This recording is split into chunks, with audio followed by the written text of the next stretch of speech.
started to awaken when I was 26. I'm now 37. So I started to awaken when I was 26. And if you've heard me talk before, you know about my background. I was studying medicine. I worked in a junior position in psychological research for a few years. And I was atheist at that time, and then I started to have these awakening experiences, which really transformed the way that I viewed life, and really blew me wide open. Everything that I thought was true started to be on shaky ground, because I was experiencing things that were challenging previously held worldviews that I had. I hadn't been told anything about a living presence that is my own true nature, where I can find rest and solace, and that in a sense I'm not actually a human being, or I am a human being, but with the emphasis on the being part, that I am the spirit being that is kind of experiencing itself through this human form. So I didn't know a lot about spirituality, and I was very naive when I went into spiritual communities or talking to other spiritual people. I remember for me the first gateway into that was going to an Eckhart Tolle forum, because Eckhart Tolle was the guy who triggered my awakening. So I was very into him, and I wasn't really that interested in anyone else. And I knew that listening to him was working, so that was all I really cared about. But I went on this Eckhart Tolle forum, and I was like talking to people on there, and it was really amazing in many ways, because I was starting to form connections with people who had a similar experience to me, or at least they seemed to. And I think some of them did. But navigating the spiritual communities can be really tricky, and navigating which spiritual teachers to get involved in can also be really tricky. For me, I was really naive going into it, and I just assumed that if someone was putting themselves forward as a spiritual teacher and talking with confidence, they really knew what they were talking about.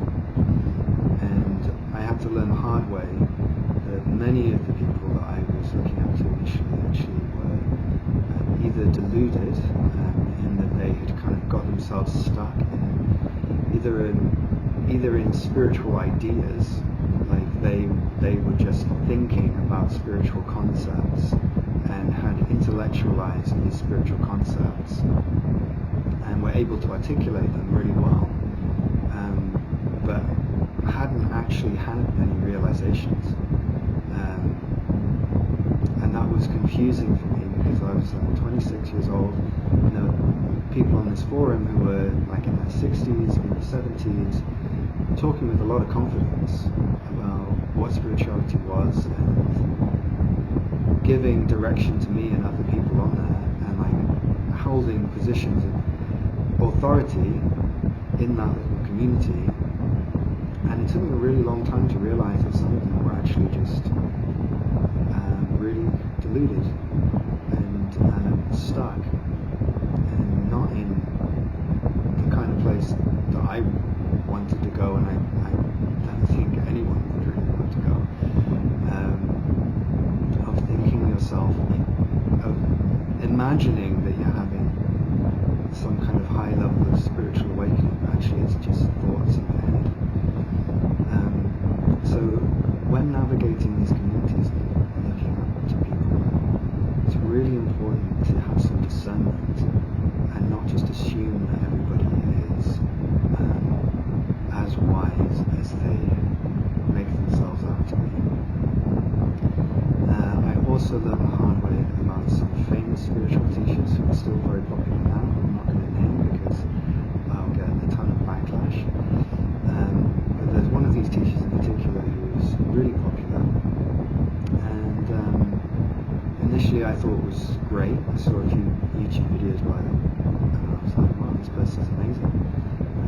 obviously just like super enlightened, blah blah blah, just totally drank Kool-Aid without really checking anything.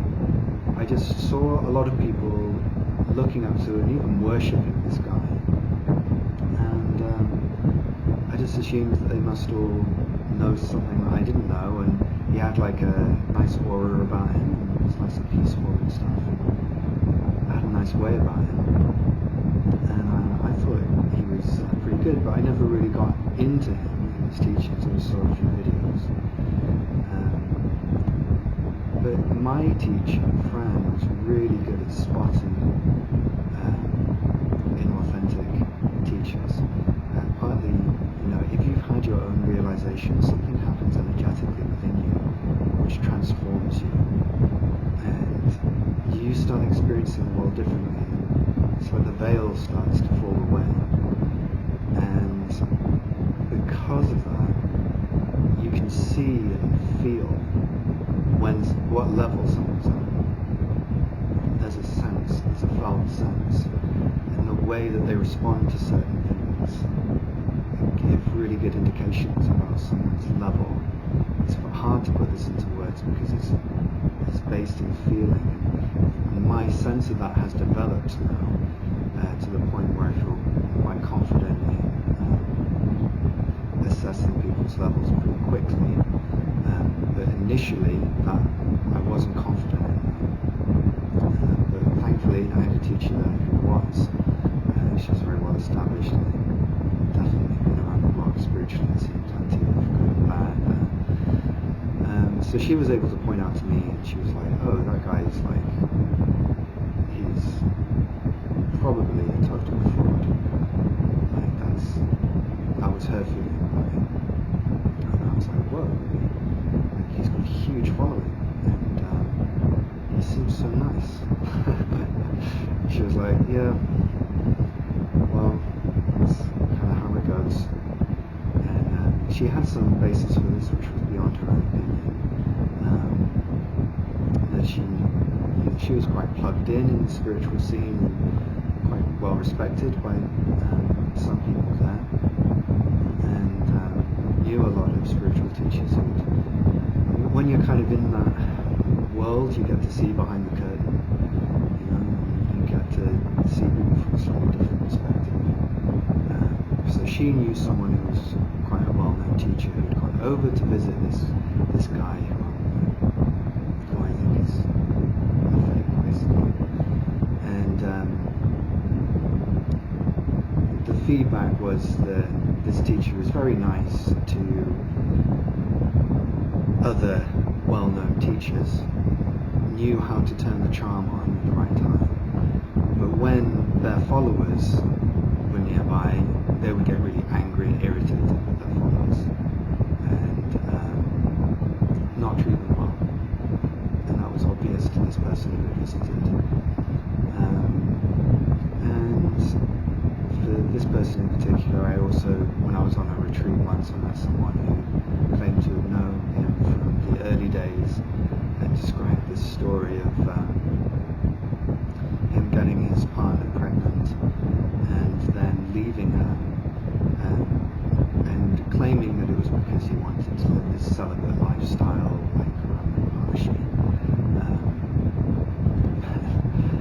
and then it turning out that he had many relationships with men after that.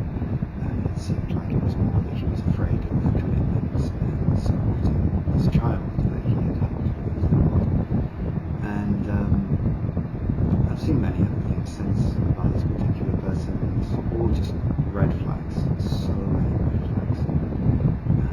But it's easy to miss these things if you're not plugged in spiritually, so you can feel that difference. You can feel when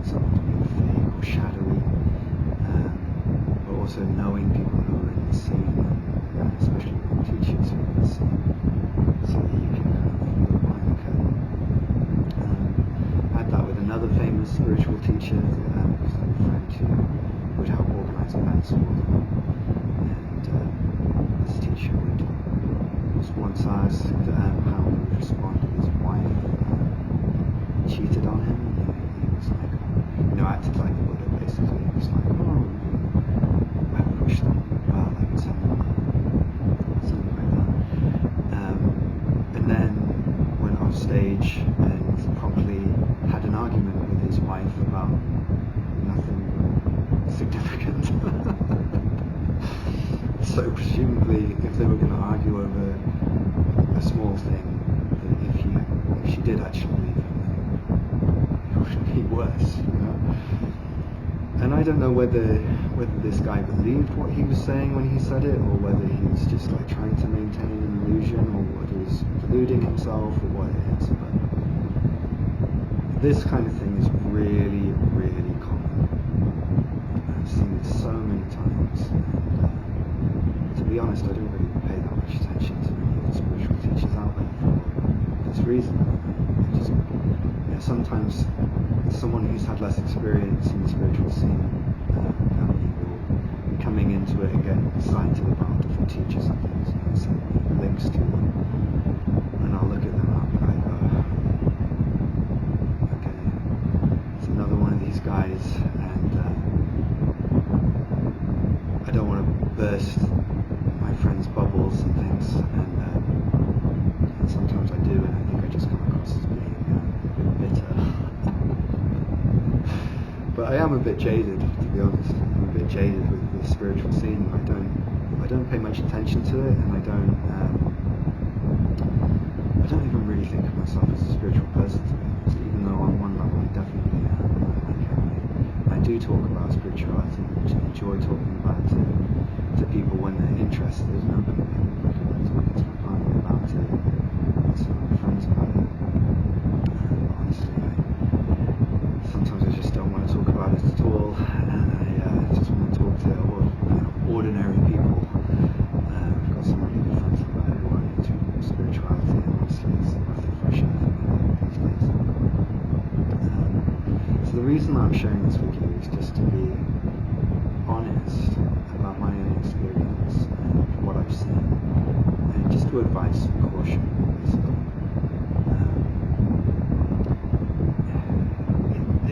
It gets really complicated because sometimes these spiritual teachers have had some genuine awakening.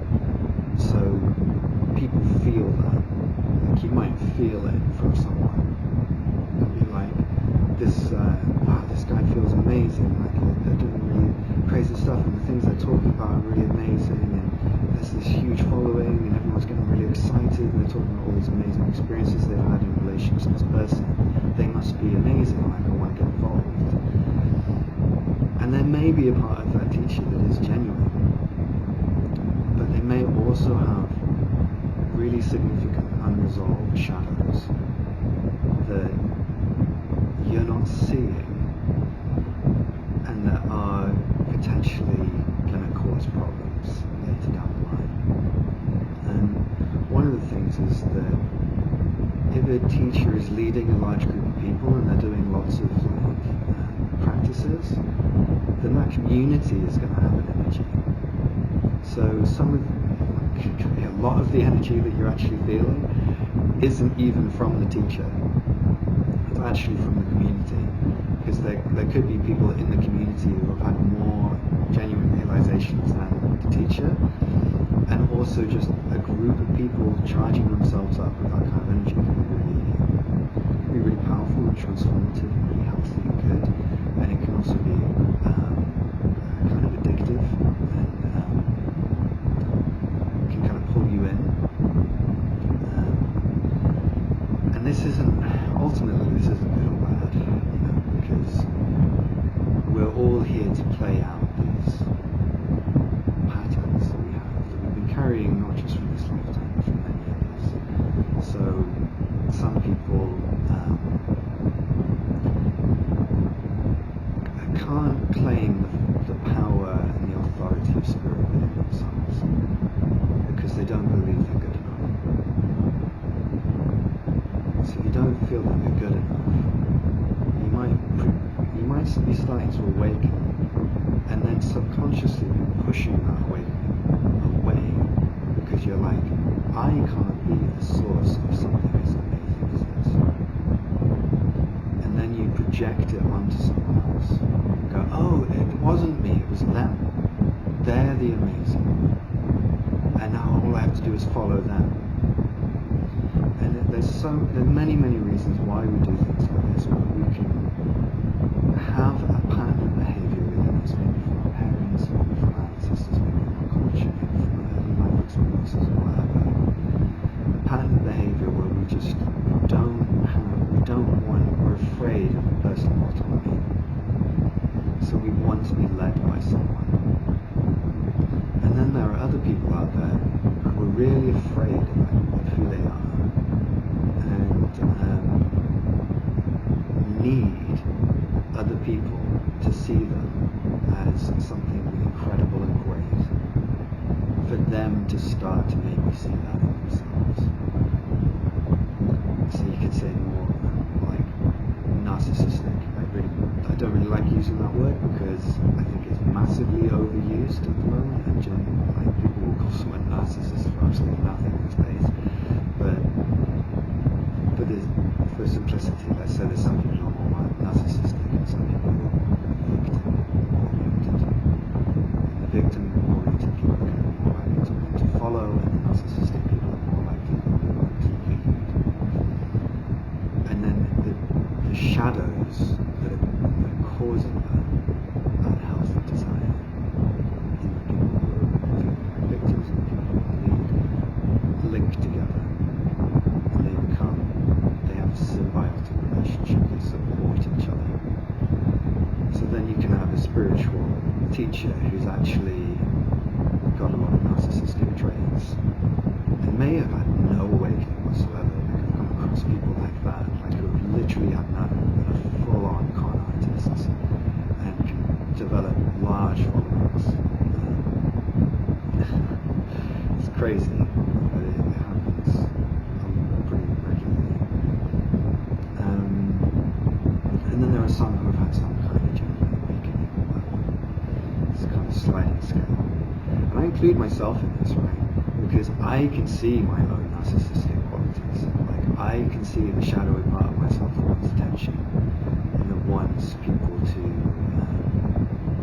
really look up to me and even adore me. I can see that in myself. And I did a video recently on downloading my soul and talked a little bit about how I really was not ready to become a spiritual teacher. I thought that's what was going to happen about 10 years ago. And a lot has happened in those 10 years to help me to mature as a human being, so that I can see these qualities in myself. I can see my shadows more clearly. Obviously, there's plenty that I'm not going to be conscious of, but I can see more clearly that I have certain narcissistic traits and victim traits. And parts of this wounded child inside of me that just wants a parental figure to tell me what to do. And for me that energy hasn't played out so much with narcissistic spiritual teachers, thankfully. But for me that's played out in my romantic relationships. I've been in romantic relationships with women who are very powerful and have a strong spiritual side, but who also aren't aware of their shadows and are just giving away their power to those people. In a similar way to what I'm talking about with students who give away their power to narcissistic spiritual teachers. So I'm not trying to say that I'm above all of this or that I'm beyond it all. I'm definitely experiencing these things. But I think I have a lot more awareness of these days, which is why I feel confident teaching people, because I can see the stuff when it comes up, and I've got people around me who I can talk to if something weird came up and I needed to talk about it. It's difficult to navigate these things. Being a spiritual teacher is similar to being a therapist. Yet a lot, you don't need any qualifications to be a spiritual teacher. Anyone can say, "Oh, I had this huge awakening. I'll teach you." There's no qualification, no regulation. Because actually there should be regulation with the issue. But the point is, anyone can just afford to do that. So it's really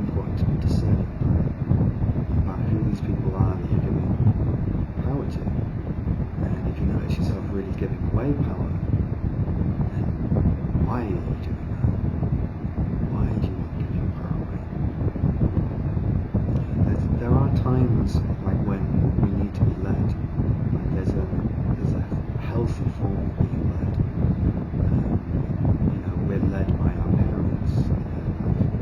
Some of us better than others. There's something in us that there's a healthy way for that to happen. They're also very misguided, abusive ways for that. So I'm just trying to share this, and so that you can glean some inspiration to help navigate these different situations. Things that I would say just to check for yourself, like if a spiritual teacher isn't talking about their own personal issues, for me that's a huge red flag. Like if a spiritual teacher is acting like they are beyond any kind of personal issue, I wouldn't touch them with a barge pole. And the only way I would is if I had the opportunity to really talk to them and check that they're actually willing to talk about having personal problems. And if they aren't, if they just kind of sidestep that, or if they act like they're beyond it all, no, don't go near them. They're not mature enough. They're not mature enough in their personality. Or they're living some kind of delusional fantasy, or they are trying to manipulate you. So I would stay well clear of people like that. People who make really grandiose claims about their spiritual powers. I saw an example of this recently with someone who has they're on the TV, the platform Gaia, using the platform Gaia, who I saw a post by recently. It's just like, whoa, this guy has the biggest spiritual ego I've ever seen. And did a huge post just talking about how amazing he was and all the incredible spiritual gifts he was being worshipped for him, as if everything he was saying was true, and I couldn't feel any spiritual awareness in his words. And one of the things that happens when you start awakening is you can feel spiritual awareness. Like you can feel I can feel the spiritual awareness of written words. So if someone has written words from a place that was not spiritually aware, it has a certain resonance. Even in their words, even if I never met them, there's a resonance. I can feel it. And some people I've read books and just gone out in tears, barely even reading it, because I can just feel the presence of that person. It's like, whoa, this person's the real deal. Like, they're absolutely amazing. Like, some of them are long dead, and it's like, this person feels as alive now as when they wrote this. Just absolutely amazing. And then there are other people who will talk as if they are God incarnate, like the Messiah, the greatest spiritual person who's ever lived. And reading their words, it's like, he's dead. He's nothing. So I'm lucky because I've got that awareness, and I know that some of you listen to now have that awareness. So the red flag is really if they're just talking a lot about how amazing they are.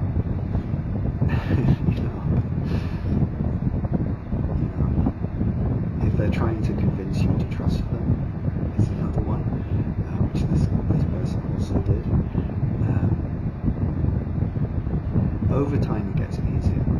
It gets easier to spot these things. And for me, I needed to get burned a few times. With spiritual teachers and with myself, like I've had moments in my life where I've been put on the pedestal by people. I've seen in myself the shadowy way that my ego uses those situations. in a previous video, very early on when I was awakening, and only recently had this complete awakening. So everything was blown open. I was experiencing a lot of new stuff. A few people that I had met were really putting me on a pedestal, wanting to promote me. One of them was translating my words into Spanish to share with these community issues that are all, in many ways, that's what I had always wanted. I'd always wanted to be respected and looked up to, and for my words to be given importance, to be revered. A lot of us want that. And in childhood, I'd been like the invisible child. So I was the youngest, and I felt like my siblings kind of took the limelight, and I was just ignored. So there was this real wound of wanting to be seen, and wanting to be loved and appreciated, that was being met through this adoration that I was receiving. But I could also see that it wasn't grounded. It wasn't grounded in them, and it wasn't grounded in me. I could see my shadowy side, really enjoying it, not in a good way, in a toxic way. And that part of me isn't completely gone. I can feel it right now.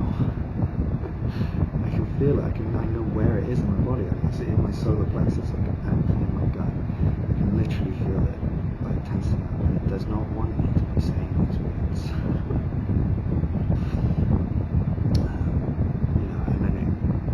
And then it can also be fueled by, oh, I'm amazing because I am sharing this. It goes around in circles. So I remember Adyashanti's American former teacher, who's a well-known, well-respected spiritual teacher. If you're interested in him, you can search Adyashanti, Oprah. There's a time where Oprah went to visit him. They had a nice conversation, gives you good insight into him. And he said something once if you think you're beyond the ego, you're really not. That's no one's ever beyond that. And the moment you start thinking that is the moment that you're at risk. And he was pretty direct with what he was saying, but he would also say the spiritual journey is littered with shipwrecks. Something like that. Meaning that there are so many people who have had a little glimpse of some kind of spiritual opening, and then just completely foundered. That maybe they just wanted to use it for their own self-aggrandizement, or had a little taste and were like, oh cool, I'm enlightened now, and then never went any deeper, or never went into the embodiment process, where you're actually meeting all of your old human wounds and resolving them in so many different ways, and I'm really not trying to say that I'm beyond any of this stuff, because I know firsthand how limited I am. But the fact that I can say this and I can share all this with you is actually a sign that to be honest, more mature than a lot of these teachers out there who have massive followings. So just be careful. Be careful about who you follow. And ultimately, every person's a mirror. So if you're seeing some spiritual teacher or guru or whatever it is, or me even, I'm aware that as I'm sharing this, there is a strong spiritual light shining through my body, and you will be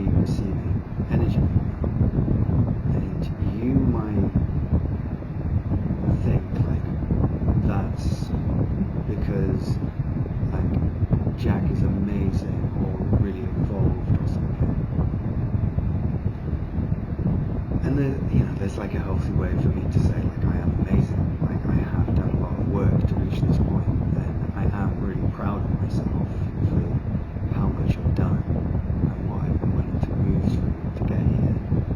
There's a healthy self-esteem part of that for me, but also like we are literally one being. We are literally one being. And the light that's shining through me to you is you. So the awareness, the cosmic awareness is shining through this form, Jack, to you. So on that level, of any light that's shining through me, reaching you, that's your light, that's you. And I can't claim that. I can't claim that. I can feel the part of me that wants to. And then, in fact, the part of me that is, if I'm being honest, I can literally feel like a constricted part in my sacrum. It's intensified in my sacrum, where I do that. I say it's mine, and even you can't have it. The kind of more open, more aware parts of me now. I can't the light of our being. It's yours. And I remember Nisargadatta Maharaj, who's a famous Hindu mystic, you may have heard of him. One of his famous quotes was when a student was asking him about why he was so evolved, amazing. And his answer was like, I'm not any different from you.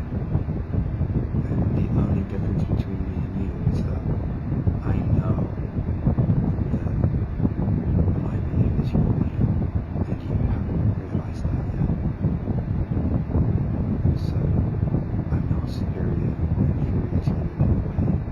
I am you. And the only difference on the level of our form is that I've realized I'm in my form, and you're just on your way to realizing that.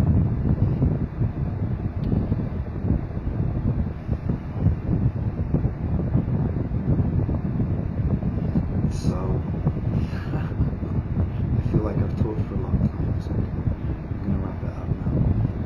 But just to reiterate what I was saying at the beginning, I'm really enjoying doing more of these YouTube videos, and I'd really like to connect with you all. So, drop me a comment if you have a topic or a question. I won't be able to answer everything, so don't be offended if I don't get to your question, if I don't do a video on your topic. But I'd love to hear your ideas, and if there's some topics that come in my thoughts, I can start working on those. And also, I'm trying to be more kind of self-promoting. I've got this part of me, I think it's from an plastic background or something like that. I feel an aversion to self-promotion. I'm actively getting over that, so do leave a comment, like and subscribe and share this with anyone who would be interested, because that will help me to build the channel and have these messages reach more people. And also, if you're interested in dragon medicine, beginning our next group in September, I think it's around the middle of September, but if you check in the description, you'll see that there's a link to that. If you go down to the bottom, it's on my website, myrisingheroes.com. Then you can find out about dragon medicine, what we're doing, and get involved in that if it's right for you. And just remember there are scholarships available as well if you're having trouble financially. So, thank you so much for joining.